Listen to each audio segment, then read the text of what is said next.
Hello and welcome. You are listening to the podcast that asks the question too many people forget. What about rural health? I am your host, Chinasa Imo. Together we are uncovering the stories, the challenges, and the innovations that are shaping healthcare in overlooked communities.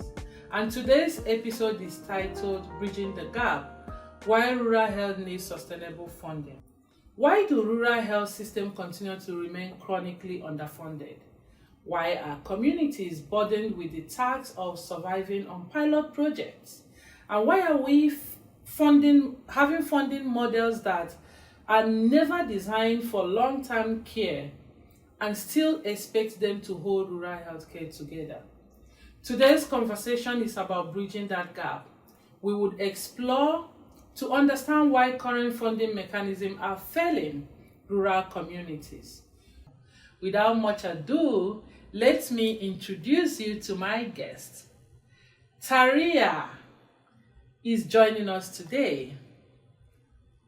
Tariah is a communication and development specialist who has spent over a decade working at the intersection of advocacy, policy, community engagement, and health systems. She's worked across subnational, national, regional, and global level. So, Tariah, welcome to What About Rural Health? Thank you, Chinasa. What About Rural Health? It's an exciting platform, and it's great to just be here and looking forward to having a conversation that I'm hoping will not just continue to the discourse, but will actually tweak how people see rural health. Thank you so much. So let's dive in. So when you zoom out and look at rural health funding across contexts, what makes the current system fragile and often unsustainable? I think there are many, there are multiple layers of issues, right? But I'd like to dwell on misalignment. Why I'll say that is rural health funding is often designed around project circles, political circles, also donor priorities, rather than around rural systems themselves and how rural systems actually function. What do I mean? Most funding are short-term, as we've already said.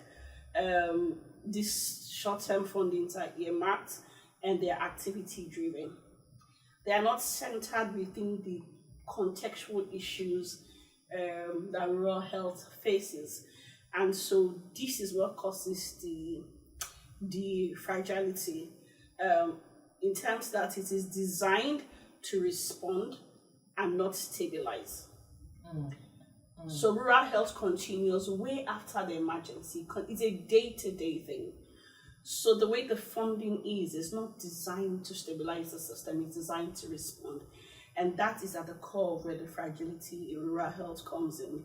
And so that funding is actually activated, for example, when there's an outbreak, when there's a humanitarian crisis, when there's a failure, a visible failure. Rural health is quiet when nothing. It's when it goes back to routine, it's not visible. And it's that lack of visibility that is not put into the planning process that causes the fragility in rural health, I think. I absolutely agree with you.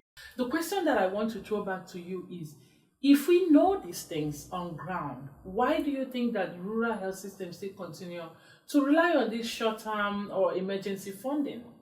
I think that, there are a number of issues. One, rural health itself do not have the physical space for that. Two, also, I think there are a lot of program designs or even budgets are designed outside of the people themselves who matter. What do I mean by that?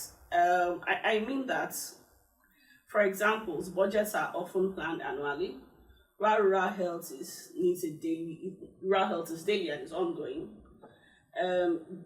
I also think that decision makers have a way of underestimating what it takes to run rural health and how to reach the underserved in the most remote communities. I think also short term feels safe. I agree. I think there's I agree with that feeling. I feel like short-term wins feel safe than long-term. Yeah, because there's something to measure. There's something to There's measure. something to say, this is what we just did right now. And so we continue to play the safe game. I think also emergencies create urgency. Routine care doesn't. And that prevents people from designing. And I think it starts at the design level. Also, I think it's because there's also so much external funding. And these external fundings, like we've established, are around project cycles. I think also we need to also look at how government frameworks inform funding. Like we all know, we have the health strategic plans. Yeah. Even though politics and political office holders are around circle, how are the health strategic frameworks really being implemented? And so health budgeting, rural health financing has to be flexible. It is that flexibility in planning, in budgeting, that continues to make rural health underfunded, and which means that communities, women, children, girls are left behind. This is a whole lot to unpack that you have just described now. And one thing that I got out of your explanation is that when health system generally, whether rural health or mainstream health, is being structured as project-based design intervention, right? What that means is that it's kind of like deprioritize the ability to look at a system as a whole. And a system, just like when we are taught in biology, it's a living thing. Yes. It breathes every day. You need water to water, you need food to eat, and that system continues to live. And you just mentioned women, children, and I'm just, in a way, I took my mind back to having these people as the community. And what I mean by community here in definition, it could be a location, but it could be a demography. When they don't feature into this static, whether long-term, short-term, or immediate plans that we design at the state level as project-based, when they don't fit into these plans properly, how do we begin to say that we can actually measure that the funding we put in, or the absence of funding their needs, is sufficient, to give us not the desired outcome, but the actual outcome that needs to come out from these interventions? I think, that matrix is a combination of several things. But for us to actually say that we are implementing projects that reach the people themselves, we must implement projects that are priorities. And I'll cite this example. We're implementing a project in Niger State when I was working with the other organization where I was. And our advocacy was around increasing health workers to a facility, right?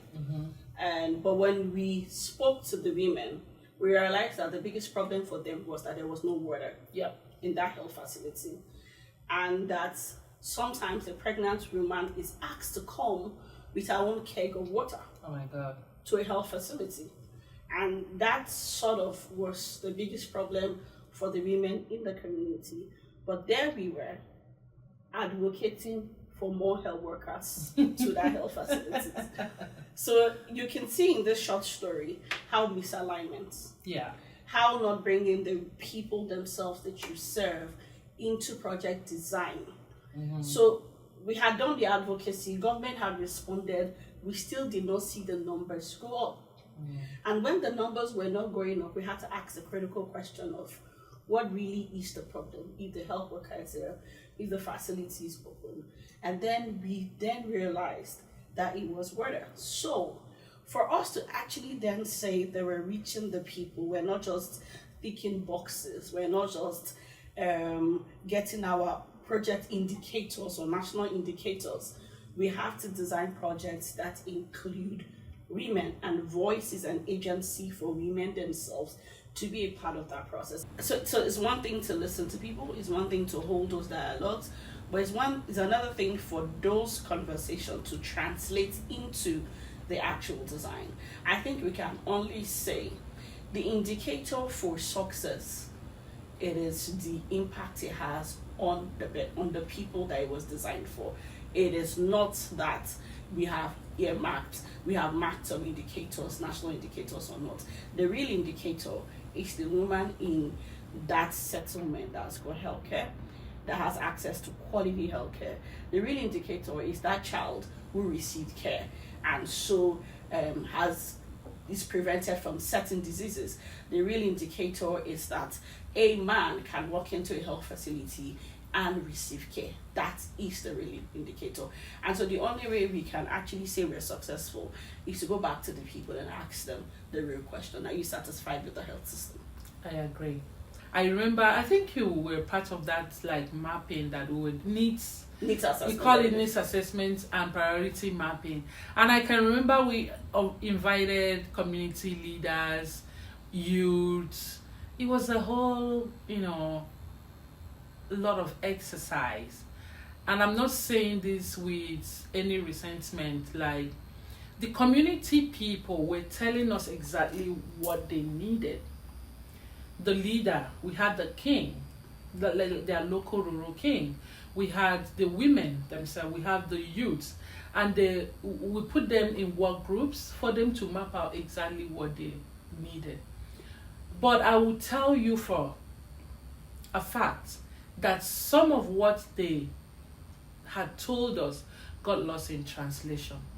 And this translation is like, okay, you have repertoired all of these thing and you send it to the consultant or the expert who is probably sitting in a cool air-conditioned office in Abuja and looks at your report and condition everything that this community has said into the milestones, the indicators yes, that we want to achieve, not what the communities want to achieve. Now, when you come back to implement that, and the community are like, nah, this is not what you waste our time to do, right?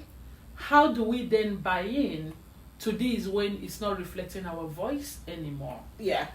I think that brings me to an important point, which is community trust. Yeah. The bedrock of health service delivery is the trust of the people you're trying to serve. Yeah. And I think that these kinds of scenarios have far-reaching impacts, in the sense that after a while, communities then feel like their voices do not matter.